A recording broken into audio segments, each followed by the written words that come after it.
नमस्कार मंडळी, जगदंबा किचनमध्ये आपलं सर्वांचं स्वागत आहे. मी आज बनवत आहे साबुदाणा.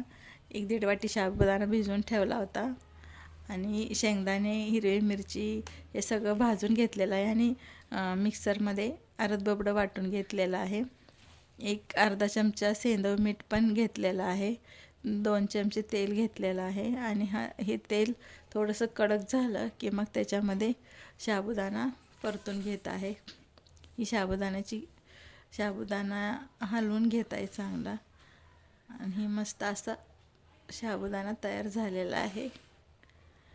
खावा, टेस्ट करा.